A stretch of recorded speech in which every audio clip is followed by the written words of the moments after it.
के साथ इस नवीन संकल्पना का स्वागत करते हैं। हार्दिक धन्यवाद। अब मैं माननीय प्रधानमंत्री जी से अनुरोध करूंगी कि कृपया बटन दबाकर प्रधानमंत्री आवास योजना पुणे महानगर पालिका, पिंपरी चिंचवड़ महानगर पालिका एवं पिंपरी चिंचवड़ महानगर पालिका के अपशिष्ट या कचरे से ऊर्जा निर्मित परियोजना का फलक अनावरण कर शुभारंभ करें। साथ ही में पिंपरी चिंचवड़ महानगर पालिका की प्रधानमंत्री आवास योजना तथा पुणे महानगर प्रदेश विकास प्राधिकरण के अंतर्गत किफायती आवास परियोजना का भूमि पूजन करें और उसके बाद हम इन परियोजनाओं पर आधारित एक लघु चलचित्र देखेंगे। माननीय प्रधानमंत्री जी से अनुरोध, बटन दबाकर इन सभी परियोजनाओं का शुभारंभ करें।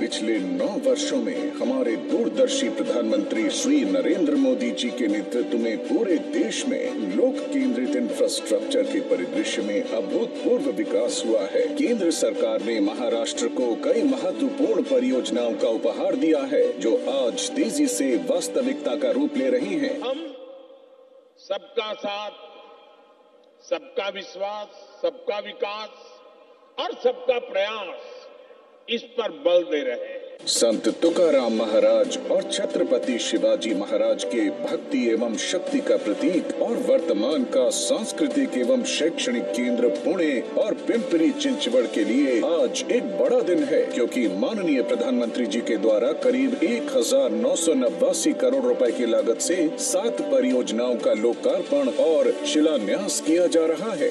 पिंपरी चिंचवड़ महानगर पालिका सॉलिड वेस्ट मैनेजमेंट में सदा अग्रसर रहा है। इसी कड़ी में करीब 300 करोड़ रुपए की लागत से बना महाराष्ट्र का पहला सबसे बड़ा 14 मेगावाट क्षमता का वेस्ट टू एनर्जी प्लांट का आज लोकार्पण किया जा रहा है। इससे उत्पन्न बिजली पीसीएमसी के एसटीपी और वाटर ट्रीटमेंट प्लांट में इस्तेमाल होगी। प्रतिवर्ष 7 लाख मीट्रिक टन कार्बन उत्सर्जन कम होगा। इससे कचरे के डंपिंग के लिए भूमि की उपलब्धता पर निर्भरता कम होगी। प्रभावी सॉलिड वेस्ट मैनेजमेंट के साथ प्रदूषण में कमी आएगी। बॉयलर में शुद्ध पानी की जगह सीवेज का ट्रीटेड पानी इस्तेमाल होगा। कम लागत पर स्वच्छ और हरित ऊर्जा उपलब्ध होगी। हमारे माननीय प्रधानमंत्री जी का दृढ़ विश्वास है कि हर इंसान को सम्मान से जीने का अधिकार है। इसी के लिए 2015 में ईडब्ल्यूएस लाभार्थियों के लिए प्रधानमंत्री आवास योजना की शुरुआत हुई। इसी कड़ी में आज आर्थिक रूप से कमजोर वर्ग के लिए पुणे महानगर पालिका के वडगांव में 1108, खराड़ी में 786, हड़पसर में 764 और पिंपरी चिंचवड़ महानगर पालिका के बोरहाड़ेवाड़ी गांव में 1288 घरों का लोकार्पण। इसके साथ ही पिंपरी चिंचवड़ महानगर पालिका के डुडूर गांव में 1190 घरों, पीएमआरडीए के मोशी सेक्टर 12 में हाउसिंग फॉर ऑल के अंतर्गत 6452 घरों और 83 दुकानों का आज शिलान्यास किया जा रहा है। यह गृह निर्माण सभी सुविधाओं से लैस होंगे, जैसे बाउंड्री वॉल्स, आंतरिक सड़कें, street light, storm water drain, rain water harvesting, water supply, drainage system, power transformer, organic waste converter, sewerage treatment plant, club house, open space एवं दुकानें। देश के अमृत काल में पुणे और पिंपरी चिंचवड़ शहर आर्थिक विकास और प्रगति के पथ पर तेजी से अग्रसर है, जो आत्मनिर्भर भारत की दिशा में एक महत्वपूर्ण कदम है।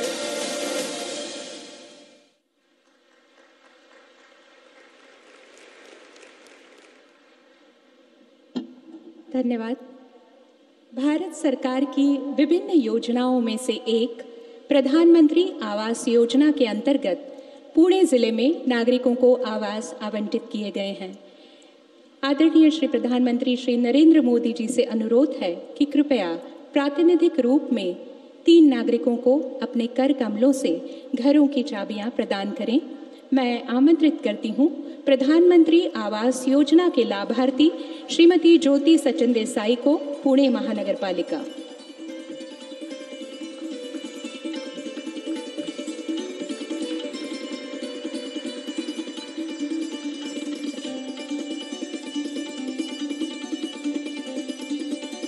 इसके बाद आमंत्रित करती हूँ श्रीमती प्रियंका गणपत लांडगे जी को, पुणे महानगर पालिका।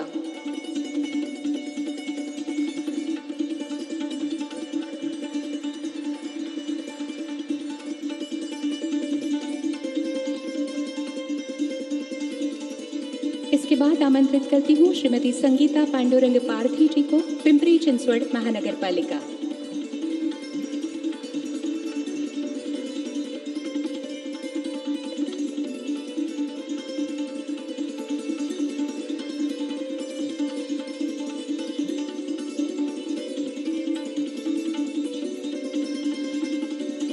हार्दिक आभार आप सभी के प्रति। और इसके बाद देश के अत्यंत गरिमामय व्यक्तित्व, जिनकी जनमानस के प्रति सिर्फ एक ही भावना है कि चिराग ऐसा जलाओ कि बेमिसाल रहे, चिराग ऐसा जलाओ कि बेमिसाल रहे, किसी के घर अंधेरा न हो ख्याल रहे, किसी के घर अंधेरा न हो ख्याल रहे। अत्यंत हर्ष और सम्मान पूर्वक मैं सविनय आमंत्रित करती हूँ भारत के आदरणीय प्रधानमंत्री श्री नरेंद्र मोदी जी को कृपया अपने उद्बोधन से हम सभी को अनुग्रहित करें।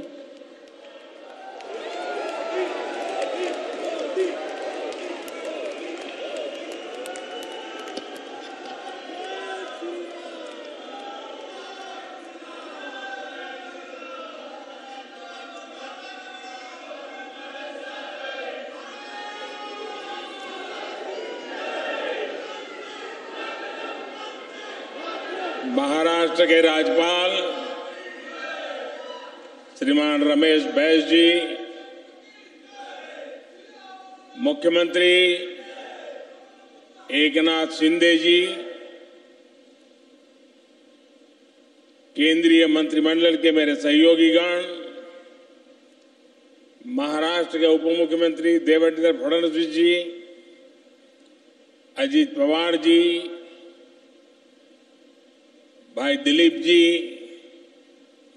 अन्य मंत्रीगण, सांसद और विधायकगण, भाई और बहनों, अगस्त महीना हा उत्सव व क्रांतीचा महिना आहे।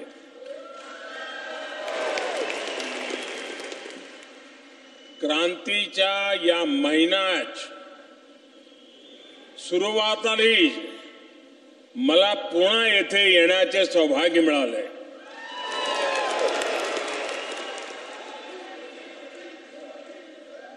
वाकई पुणे का भारत की आजादी के आंदोलन में बहुत बड़ा योगदान रहा है।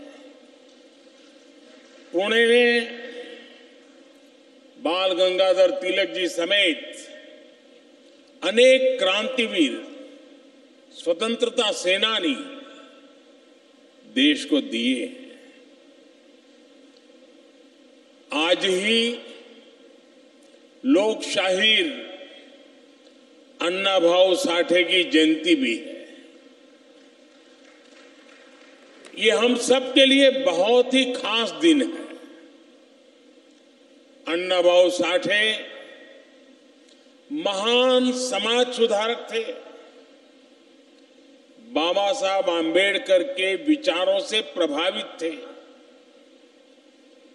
आज भी बड़ी संख्या में छात्र और विद्वान उनके साहित्य पर शोध करते हैं। अण्णाभाऊ साठे के कार्य, उनका आह्वान आज भी हम सबको प्रेरित करता है। साथियों, पुणे देश की अर्थव्यवस्था को गति देने, देश भर के युवाओं के सपनों को पूरे करने वाला एक जीवंत शहर है। आज जो प्रोजेक्ट पुणे और पिंपरी चिंचवड़ को मिले हैं, उससे ये भूमिका और सशक्त होने वाली है। अभी यहां करीब 15,000 करोड़ रुपए के प्रोजेक्ट्स का शिलान्यास और लोकार्पण हुआ है। हजारों परिवारों को पक्के घर मिले।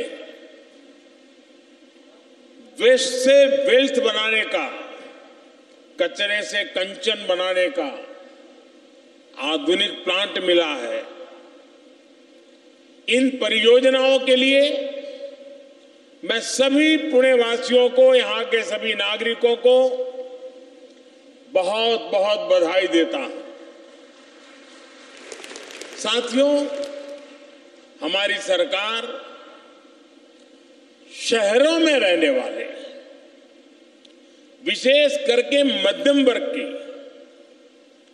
प्रोफेशनल्स की, उनकी क्वालिटी ऑफ लाइफ को लेकर बहुत गंभीर है। जब क्वालिटी ऑफ लाइफ सुधरती है तो उस शहर का विकास भी और तेजी से होता है। पुणे जैसे हमारे शहरों में क्वालिटी ऑफ लाइफ और बेहतर हो, इसके लिए हमारी सरकार लगातार काम कर रही है। यहां आने से पहले पुणे मेट्रो के एक और सेक्शन का लोकार्पण हुआ है। मुझे याद है, जब पुणे मेट्रो के लिए काम शुरू हुआ था तो मुझे इसके शिलान्यास का अवसर मिला था और देवेंद्र जी ने बड़े मजेदार ढंग से उसका वर्णन भी किया। इन 5 वर्षों में यहां लगभग 24 किलोमीटर मेट्रो नेटवर्क शुरू हो चुका है। साथियों, हमें भारत के शहरों में रहने वाले लोगों का जीवन स्तर अच्छा बने और उसे अगर हमें नई ऊंचाई देनी है तो हमें पब्लिक ट्रांसपोर्ट को आधुनिक बनाना ही होगा। और इसीलिए ही आज भारत के शहरों में लगातार मेट्रो नेटवर्क का विस्तार हो रहा है। नए नए फ्लाईओवर बनाए जा रहे हैं। रेड लाइट्स की संख्या कम करने पर बल दिया जा रहा है। साल 2014 तक भारत में 250 किलोमीटर से भी कम मेट्रो नेटवर्क था। इसमें से भी अधिकतर दिल्ली एनसीआर में था। अब देश में मेट्रो नेटवर्क बढ़कर 800 किलोमीटर से भी ज्यादा हो गया है। इसके अलावा 1000 किलोमीटर की नई मेट्रो लाइन के लिए काम भी चल रहा है। 2014 में सिर्फ 5 शहरों में मेट्रो का नेटवर्क था। आज देश के 20 शहरों में मेट्रो नेटवर्क संचालित है। महाराष्ट्र में ही पुणे के अलावा मुंबई और नागपुर में भी मेट्रो का विस्तार हो रहा है। ये मेट्रो नेटवर्क आधुनिक भारत के शहरों की नई लाइफलाइन बनती जा रही है। पुणे जैसे शहर में पर्यावरण की रक्षा के लिए प्रदूषण कम करने के लिए मेट्रो का विस्तार बहुत जरूरी है। इसलिए भी हमारी सरकार मेट्रो नेटवर्क बढ़ाने के लिए इतनी मेहनत कर रही है। भाइयों और बहनों, क्वालिटी ऑफ लाइफ को सुधारने का एक अहम फैक्टर शहरों में साफ सफाई की व्यवस्था भी है। एक समय था जब विकसित देशों के शहरों को देखकर कहा जाता था, वाह कितना साफ शहर है। अब हम भारत के शहरों को भी उसी तरह से समाधान दे रहे हैं। स्वच्छ भारत अभियान सिर्फ टॉयलेट्स के निर्माण तक सीमित नहीं है। इस अभियान में वेस्ट मैनेजमेंट पर भी बहुत अधिक फोकस किया जा रहा है। हमारे शहरों में बड़े बड़े कचरे के पहाड़ बहुत बड़ी समस्या बन गए। आप भी जानते हैं कि पुणे में जहां मेट्रो का डिपो बना है, वो पहले कोथरूड कचरा डंपिंग यार्ड से जाना जाता था। अब ऐसे कूड़े के पहाड़ों को हटाने के लिए भी मिशन मोड पर काम चल रहा है और हम कचरे से कंचन यानी वेस्ट टू वेल्थ के मंत्र पर काम कर रहे हैं। पिंपरी चिंचवड़ का वेस्ट टू एनर्जी प्लांट बहुत ही बेहतरीन प्रोजेक्ट है। इसमें कचरे से बिजली बन रही है। यहां जो बिजली पैदा होगी उससे निगम अपनी जरूरत भी पूरी कर पाएगा, यानी प्रदूषण की समस्या भी नहीं रहेगी और नगर निगम को बचत भी होगी। साथियों, आजादी के बाद से ही महाराष्ट्र के औद्योगिक विकास ने भारत के औद्योगिक विकास को निरंतर गति दी है। महाराष्ट्र में औद्योगिक विकास को और बढ़ाने के लिए यहां आधुनिक इंफ्रास्ट्रक्चर का निर्माण उतना ही जरूरी है। इसलिए आज हमारी सरकार महाराष्ट्र में इंफ्रास्ट्रक्चर पर जितना निवेश कर रही है वो अभूतपूर्व है। आज यहां बड़े बड़े एक्सप्रेसवे, नए नए रेलवे रूट, नए नए एयरपोर्ट्स का निर्माण किया जा रहा है। रेलवे के विकास के लिए यहां 2014 से पहले की तुलना में 12 गुना अधिक खर्च किया जा रहा है। महाराष्ट्र के अलग अलग शहरों को आसपास के राज्यों के इकोनॉमिक हब से भी जोड़ा जा रहा है। Mumbai Ahmedabad high speed rail से गुजरात और महाराष्ट्र दोनों को फायदा होगा। दिल्ली मुंबई इकोनॉमिक कॉरिडोर महाराष्ट्र को मध्य प्रदेश और उत्तर भारत के अन्य राज्यों से जोड़ेगा।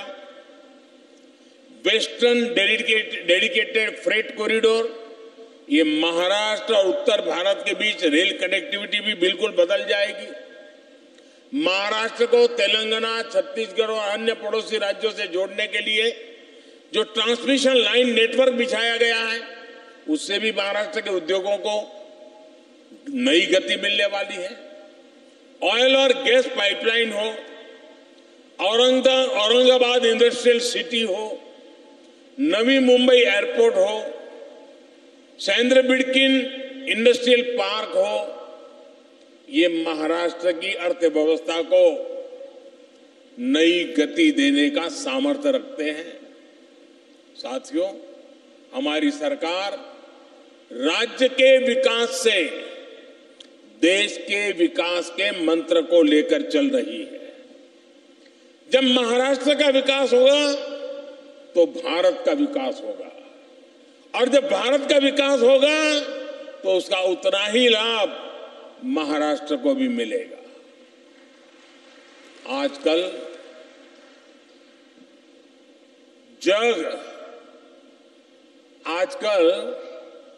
जगभरात लोक भारताच्या विकासाची चर्चा करीत आहेत।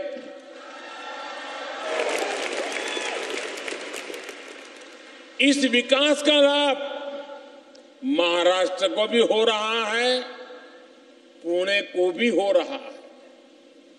आप देख रहे हैं बीते 9 वर्षों में भारत ने इनोवेशन और स्टार्टअप्स के मामले में दुनिया में नई पहचान बनाई है। 9 वर्ष पहले तक भारत में सिर्फ कुछ 100 स्टार्टअप्स होते थे। आज हम 1 लाख स्टार्टअप्स को पार कर गए। ये स्टार्टअप, ये इकोसिस्टम इसलिए इतना फल फूला रहा है क्योंकि हमने डिजिटल इंफ्रास्ट्रक्चर का विस्तार किया है और भारत में डिजिटल इंफ्रास्ट्रक्चर की नींव बनाने में पुणे की बहुत ही ऐतिहासिक भूमिका रही है। सस्ते डेटा, सस्ते फोन और गांव-गांव पहुंची इंटरनेट सुविधा ने इस सेक्टर को मजबूती दी है। आज भारत दुनिया में सबसे तेज गति से 5G सर्विस रोल आउट करने वाले देशों में से एक है। आज देश में फिनटेक हो, बायोटेक हो, एग्रीटेक हो, हर सेक्टर में हमारे युवा कमाल कर रहे हैं। इसका बहुत बड़ा लाभ पुणे को हो रहा है। साथियों, एक तरफ महाराष्ट्र में हम चौतरफा विकास होते देख रहे हैं, वहीं दूसरी तरफ पड़ोसी राज्य कर्नाटका में जो हो रहा है वो भी हमारे सामने है। बेंगलुरु इतना बड़ा आईटी हब है, ग्लोबल इन्वेस्टर्स का सेंटर है। ये जरूरी था कि इस समय बेंगलुरु का, कर्नाटका का तेजी से विकास हो, लेकिन वहां जिस प्रकार की घोषणाएं करके सरकार बनाई गई, उसके दुष्परिणाम इतने कम समय में आज पूरा देश देख रहा है और चिंता अनुभव कर रहा है। जब कोई पार्टी अपने निहित स्वार्थों के लिए सरकार की तिजोरी खाली करती है तो इसका नुकसान सबसे ज्यादा राज्य के लोगों को होता है। हमारी युवा पीढ़ी के भविष्य पर सवालिया निशान लग जाता है। इससे उस पार्टी की सरकार तो बन जाती है, लेकिन लोगों का भविष्य खतरे में पड़ जाता है। हाल ये है कि कर्नाटका सरकार खुद मान रही है कि उसके पास बेंगलुरु के विकास के लिए, कर्नाटका के विकास के लिए तिजोरी खाली है, पैसे ही नहीं है। भाइयों, ये देश के लिए बहुत चिंताजनक है। यही स्थिति राजस्थान में भी हम देख रहे हैं। वहां भी कर्ज का बोझ बढ़ रहा है, विकास के काम ठप पड़े हैं। साथियों, देश को आगे बढ़ाने के लिए, विकसित बनाने के लिए नीति, नियत और निष्ठा उतनी ही जरूरी है। सरकार को, सिस्टम को चलाने वालों की नीति, नियत और निष्ठा ही तय करती है कि विकास होगा या नहीं होगा। अब जैसे गरीबों को पक्का घर देने की योजना है। 2014 से पहले जो सरकार थी उसने शहरों में गरीबों को घर देने के लिए 10 सालों में 2 योजनाएं चलाई। इन 2 योजनाओं के तहत 10 साल में देश भर के शहरी गरीबों के लिए सिर्फ 8 लाख घर बने। लेकिन इन घर की हालत इतनी बुरी थी कि ज्यादातर गरीबों ने इन घरों को लेने से ही इनकार कर दिया। अब आप कल्पना करिए, झुग्गी झोपड़ी में रहने वाला व्यक्ति भी उस घर लेने से इनकार कर देगा तो वो घर कितना बुरा होगा। आप कल्पना कर सकते हैं, देश में यूपीए के समय बने हुए 2 लाख से अधिक घर ऐसे थे जिनको लेने के लिए कोई तैयार ही नहीं हुआ। हमारे यहां महाराष्ट्र में भी उस समय बने हुए 50,000 से अधिक घर ऐसे ही खाली पड़े थे।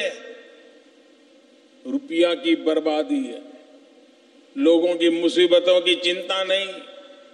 भाइयों और बहनों, 2014 में आप सबने हमें सेवा करने का मौका दिया।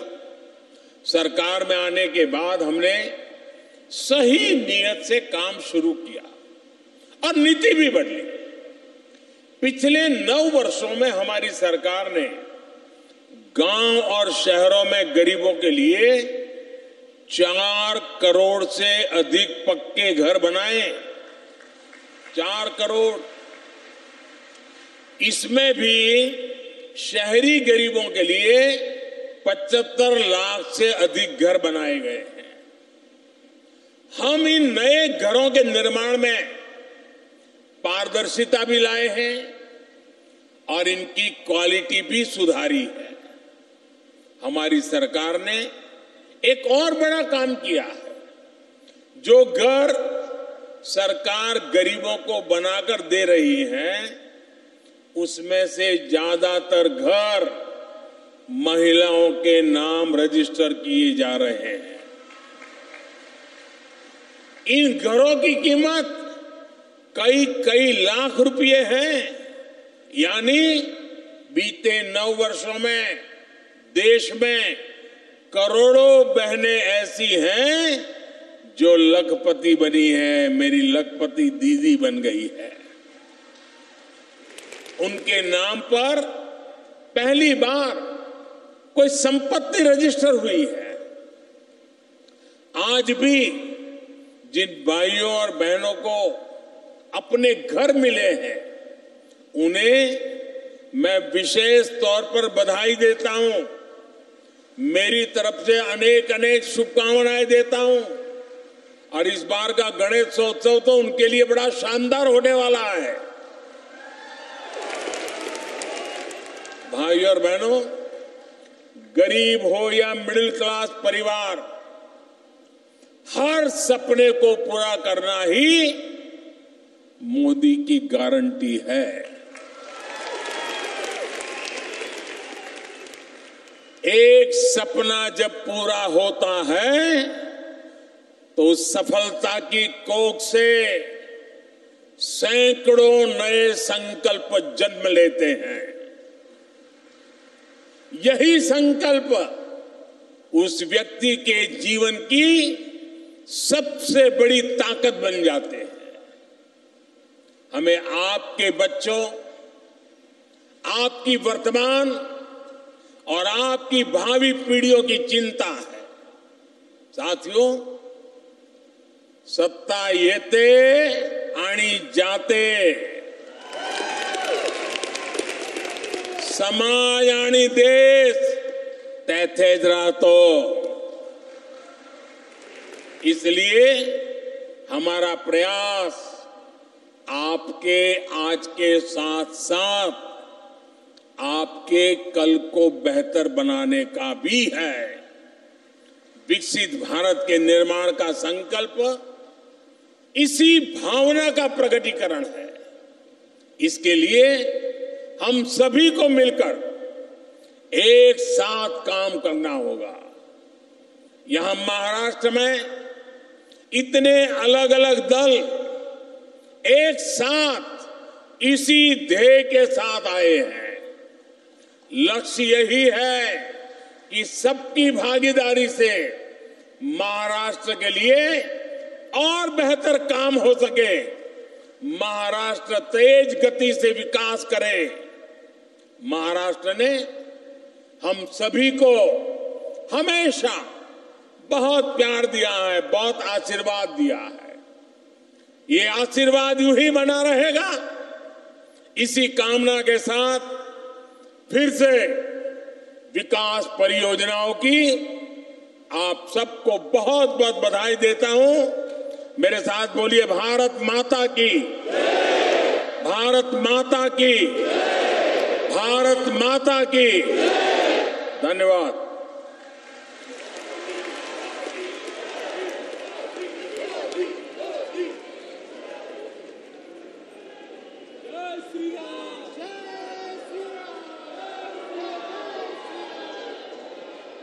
Thank you.